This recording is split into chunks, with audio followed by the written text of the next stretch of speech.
ایک حدیث نہ سناؤں آپ کو ابن ماجہ سے؟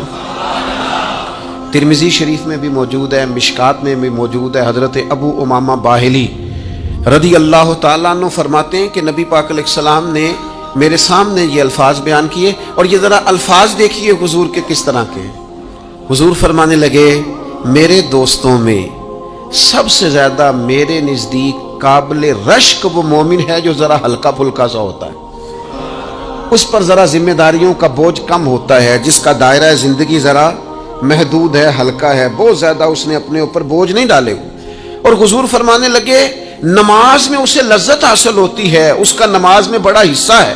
فرمایا اپنے رب کی عبادت کرتا ہے تو خوبی کے ساتھ کرتا ہے، اپنے اللہ کی فرما برداری کرنا یہ اس کا ترہ امتیاز ہے، یہ بندہ قابل رشک ہے۔ اور حضور فرمانے لگے وہ جو کچھ بھی کرتا ہے نا کرتا چھپ کے، یہ قابل رشک مومن کی حضور علامتیں بیان کر رہے ہیں۔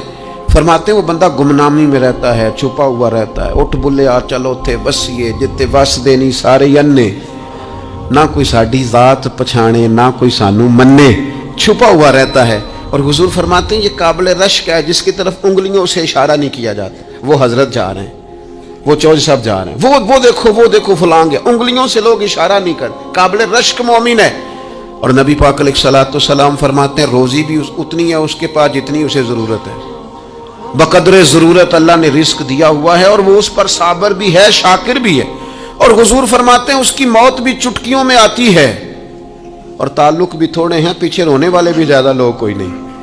یہ بندہ جو چھپا ہوا ہے، یہ جو گمنام سا ہے، وہ شہرت سے بچنے والا پیچھے پیچھے رہتا ہے، اور میرا جی چاہتا ہے ساری غزلیں اس پیارے کے نام کریں۔ وہ پیچھے ذرا ہٹ کے گمنام، تھوڑا سا لوگوں سے چھپا ہوا، تھوڑا سا کسی کونے سے لگا ہوا، تھوڑا اپنا تعارف کو بچاتا ہوا، اس نے کوئی کارڈ نہیں چھپائے ہوئے، وہ بہت ساری جگہوں پہ ممبر نہیں ہے، اس کا کوئی لینا دینا نہیں ہے،